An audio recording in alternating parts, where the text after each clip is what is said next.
So after we got our network to be smart enough to make some useful decisions when the traffic should be routed, and before that we talked about how we can secure access to the network. So I guess now we already got to the point that everything should be operating fine, secured, and everyone should be happy. But if we're looking into the expectations of the modern networks today, we're expecting uh, those devices to operate as sensors and start to give me some intelligent information around my users and what they do and where they are actually. So in the next section, we're going to cover how Meraki platform can operate as a sensor and how we can utilize something like APIs to be able to extract some data out of the dashboard or even challenge the dashboard with some requests and get some reports back. Um, and in general, how we can actually build some applications on top of what we offer. So what we will do in this section, we're going to actually use Node-Red to show how we can extract the location of the users and how we can get this data out of the dashboard. Of course, after you get the data out, you can do whatever you like with it. And also we're going to cover how we can integrate with another Cisco product, Webex Teams. And with Webex Teams, we'll be able to demonstrate how we can create a bot. And from this bot, we challenge the dashboard with certain commands and get some reports out of it. So let's do that. The setup will be very simple. So what we will have there, we will have Ubuntu server that we will install Node-Red on, and the flow will be pretty straightforward. So the users that try to connect to the Wi-Fi or actually looking for Wi-Fi to connect to, like searching for SSIDs, the access point will capture those MAC addresses and will be able to allocate or locate them in the infrastructure so that we will be able to know their exact X and Y, longitude and latitude. This information will get pushed from the access points to the Meraki cloud. And then from the Meraki cloud, we will be able to post those data through the scanning API to the Ubuntu server that you have or your receiver. In this case, will be our Node-Red. A couple of things to note here that your server need to be publicly accessible because the data will get pushed from our global cloud. So it's not going directly from the access point to you. It will actually come from the cloud to you, and the cloud is public. So that's first thing to be aware of. The second thing, a couple of days ago, Meraki, we announced that we're deprecating HTTP posts and only allow HTTPS. So that means we will need to have a public certificate on our server, and that also means we need to have domain name, because in order to be able to generate a certificate, this certificate will need to be generated against domain name. So what I will do today, I'm actually going to walk you through how we can build the Node-Red software on our Ubuntu server, and also we will generate SSL certificate to get this server to accept HTTPS and have this actually validated by one of the global certificate authorities, and then configure the dashboard to post the data to that server. So let's jump into our terminal. Let me jump into my Ubuntu server. As I mentioned, it's a fresh copy that I just have Ubuntu installed on it. We just rebooted the machine, so it might actually take a minute or two. Yeah, it's actually up now. Awesome. Let's go to our admin mode and get my Node-Red packages.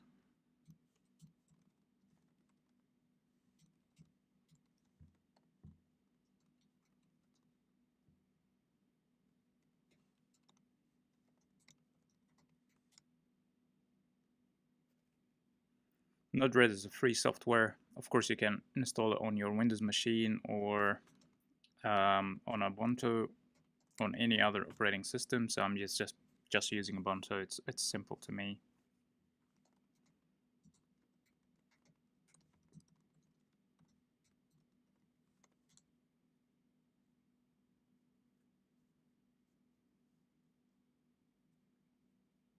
right, now we can start to install our Node-Red packages.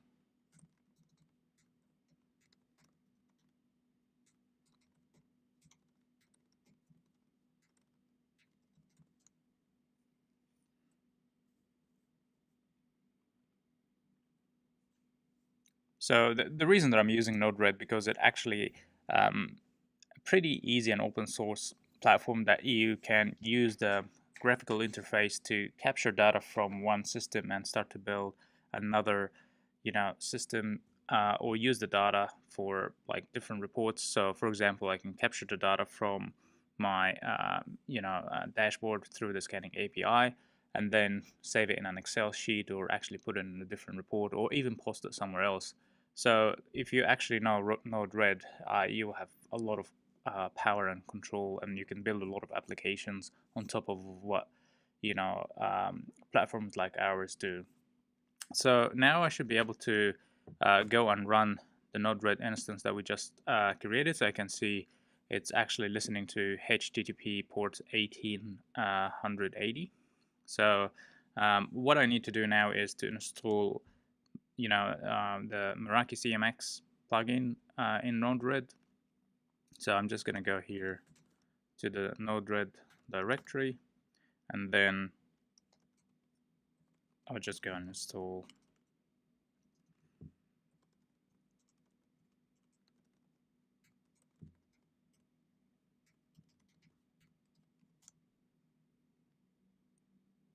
awesome. So that's now been installed, so that's all good. As I mentioned, it's now running on HTTP, and the Meraki dashboard will not allow to post to HTTP anymore. So we need to get the certificate, and in our case today, we will use, as I mentioned, a service that can generate certificate for you. It's called Let's Encrypt. It's free. It actually allow you to have a certificate for like I think 90 days. So we will actually use this for our demo today, but of course it's recommended that you purchase your own certificate if you're looking for this to have to be like a permanent service. So let's go to the shell access and see the commands or their recommendation how to install the service. I'm using Ubuntu, so I'm just actually going to click on that to see here all the commands that we need to run to install and get the packages online.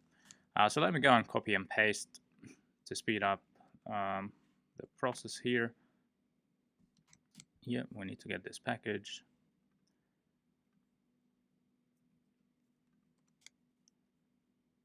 Okay, that's already been there. It's good. Then we get the update, and after that we install. We need to press enter.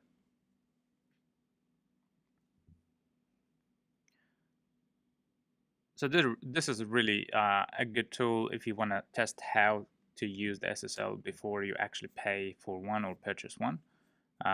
So I found it really useful. Now let's install the package.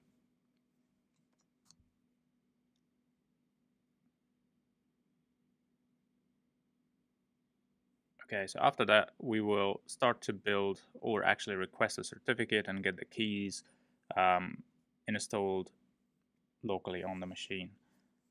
So as I mentioned at the beginning, you will also need to have a domain name. So that's something that you need to purchase if you don't have one. So I'm going to actually request for temporary standalone one. They asking me for my email address. Now there's terms and conditions. I will agree. Do I need to use my email for some communication? No. Now I need to put my domain names. So I actually have one domain name. I'll put it with www and without www. So now we're just going to try to obtain the certificate. It will start to install or do the requesting part and the installation of the certificate. So now it's just telling me congratulations, I now have my certificates installed. So you can see here there's a full chain, which is my certificate, and a couple of other files that we have part of it, and also the key. So we'll need those two lines later on. So I'm just going to keep them handy. Let me actually go here and have a new file. I'll put this information there.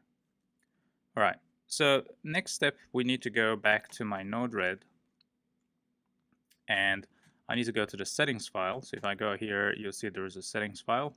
So I'm just going to jump into that settings file to edit some stuff there. So the first thing that we need to edit here is to uncomment this part, and also we need to uncomment the HTTPS part as well. It should be a bit further down. It should be around here. Here we go. So you see here, this part we need to actually input the key as well as the certificate that we just created and have it hosted locally on the machine. So the private key, I'll just copy and paste the path of my private key. Here we go. So this is the one. And also I will need to copy and paste the path of my certificate. There we go. And exit that. Oh, actually, there is another option that we can do, which is allow to redirect HTTP request to HTTPS. And then I exit that file, save it, and I'm good to go. So now if I go and run the Node-Red instance again, as you can see now, it's actually saying it's expecting the traffic to come on HTTPS.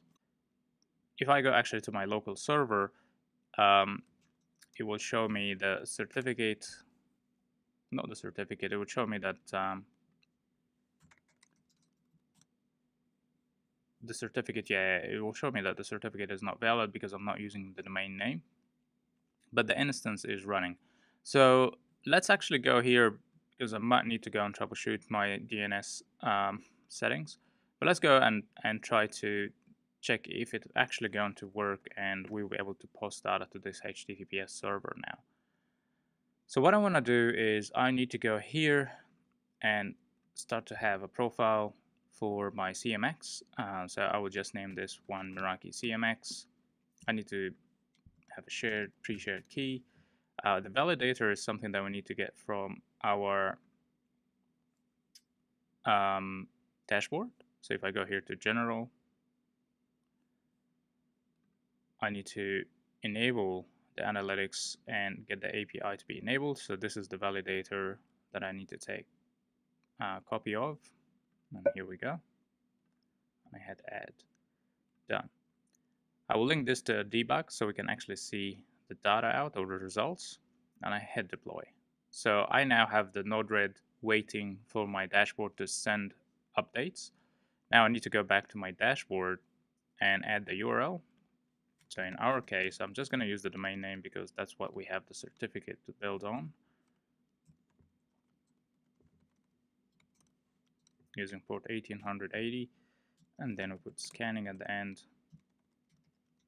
Password is the same as the one we have identified. So you see here, when we click validated, it's actually giving me this beautiful result, which means it actually can talk to this server using the pre-shared key. The validator is correct, and the data, we can actually push data to this server. It's HTTPS.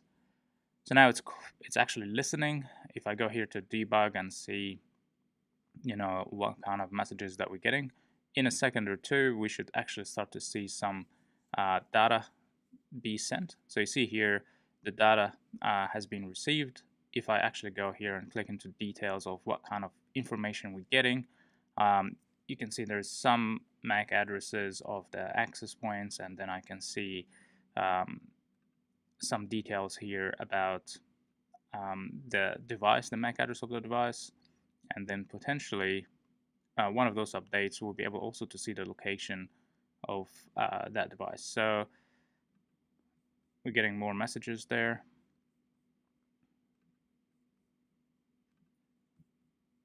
If I go expand on those objects, it's getting me information about the device and also, about the location if we actually have multiple access points in this location. So this is just to give you an idea how you can capture details of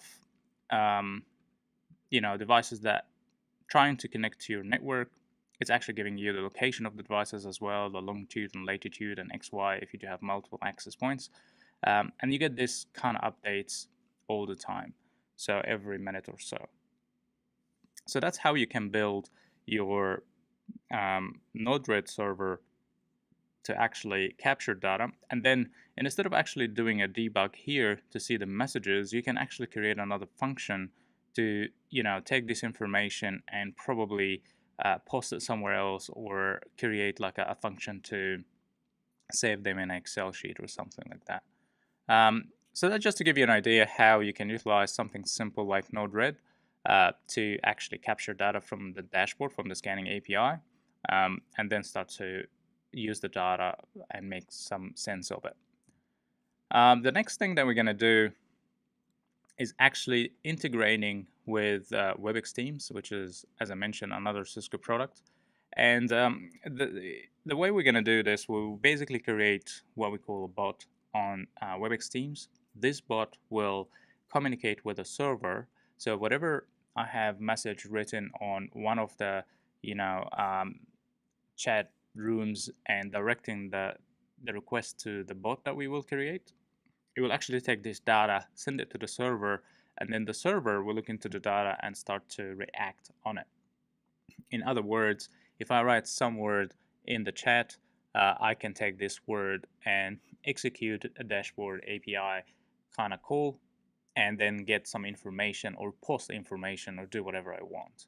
So we're going to build this again from scratch. It's quite powerful and useful, and you can also do the same thing that we've done with Node-Red to receive data. We can actually make our Webex Teams bot to also receive location of users or stuff like that. So we can get those messages, or even do another webhook to get maybe alerts when something goes wrong. So in our case today, we will use the same Ubuntu server, and I will show you how I can put like a simple Python script to basically look for certain words in the chat bot, and then execute certain API calls and return some data and post it back to my my Webex Teams bot. So the first thing that we will need to do is I need to first create the bot. So I will go here to let me go and log in to Webex Teams developer.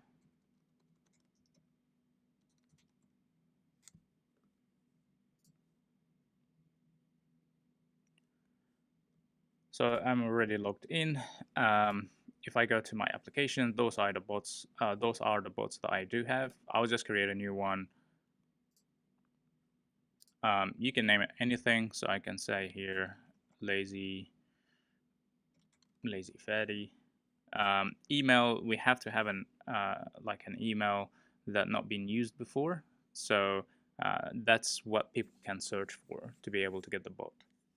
So I'm just gonna put here maybe Meraki 4321 and see if that's available. Not available. So say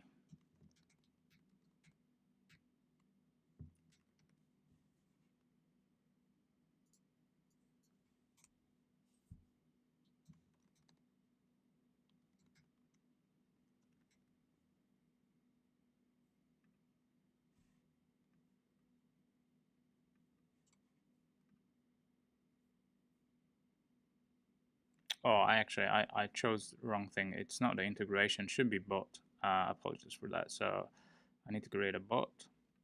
I will name this again anything I want.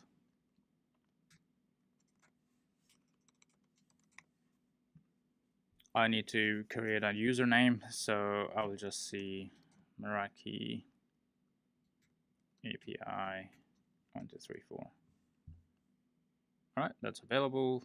I will just choose a logo, put some comments there, and then I add.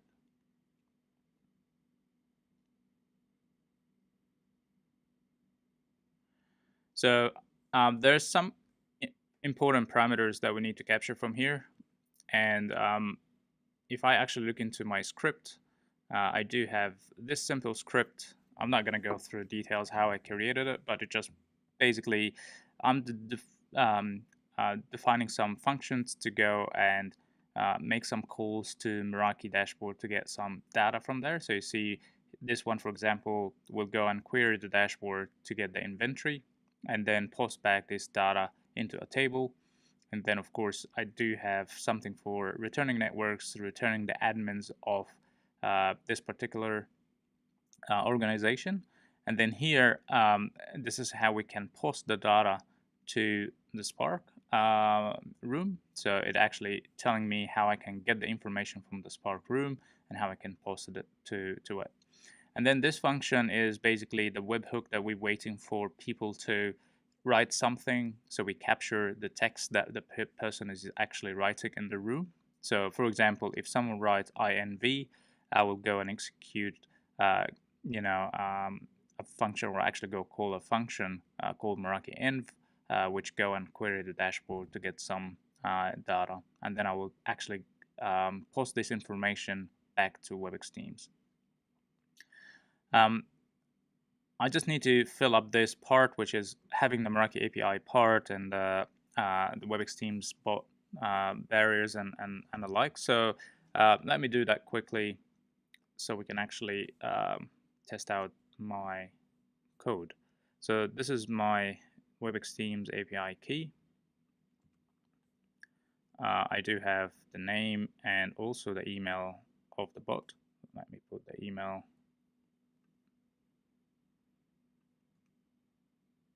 And the name. The next thing that I need to do is to get the Meraki API and the organization ID. So if I go back to my dashboard, I can actually go here to my profile and I can generate a new API key. I'll copy that. I'll say, yep, I can save it somewhere safe. All right, now we need to get the organization ID. In order for us to get that, we can of course run a script, like a Python script, to get the ID, or I can use something like Postman, and from Postman I can actually go and list the organizations that my API has access to. So if I go here to the header and I go to the key, I just go here and change this parameter to my key, send. It will return all the organization that this particular user has access to. So we have only one organization. I'm just going to copy this organization ID back to my code, and then I'm ready to go. So that's all good. What I need to do now is to go to my Ubuntu server, and let me go and stop the Node-Red instance. And then what we will do, we'll just create a new, I would say, file Python, paste all my code there. You can see here, this one will run the server and will wait for traffic to come on port 110. Hit save.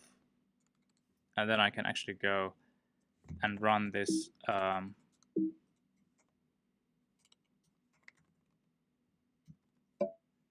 file. So now it's just waiting for any commands to come in. So it's kind of in a listening mode now. All right, so let's go back to our diagram. What we've created so far, we've created the Webex Teams part, which a bot, and we've created the Ubuntu server to be able to talk to the cloud. So we had the API in the cloud, Meraki cloud end set up already. So this server now is ready to make calls with the Meraki dashboard. However, we just need to add a webhook here on Webex Teams to tell Webex Teams to talk to this particular server or this particular IP when someone writes something in the chat with the bot. So we need to create a webhook there and then point the traffic to my Ubuntu server. So let's do that. So if I go back to my Webex Teams here, And if I actually go to my Webex Teams app, we'll see the new app that we've created. Let's go to the documentation. And then from there, we can go to webhooks. And I create a webhook from here. So I'm just going to use my Webex Teams barrier that we do have, which is that big one.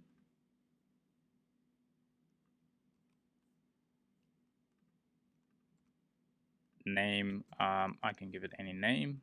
Target URL would be my actually public IP address that I have in front of my server, because again, that will use clouds to talk to it. It's HTTP, not HTTPS. And also, I'm going to use port 111 because I'm doing port forwarding to my server on port 110. Here I just need to put messages, and here I just need to put created. I run that one.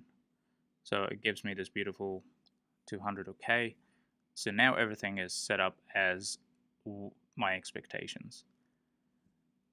What I can do now is to go to my Webex Teams and search for this particular bot that I just created. So let's go here and search for, it's called Meraki _ API -1234. Here we go. So this is my bot.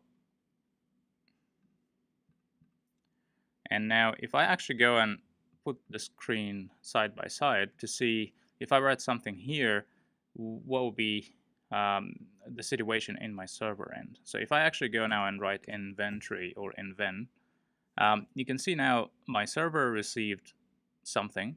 Now my server actually went to the dashboard, queried the dashboard to get our inventory, and then returned all the hardware that we have in the organization.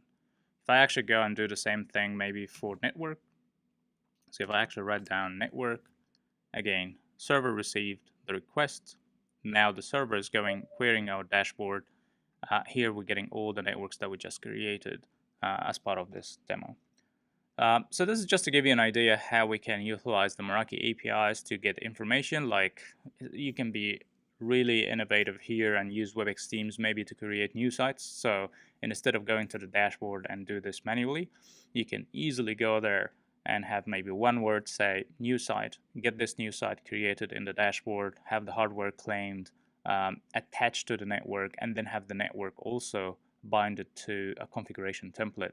And then from there, you actually have new network created without even touching the dashboard. I hope that gave you a good insight around how that actually works. And in the next section, we're going to talk about analytics and efficiency.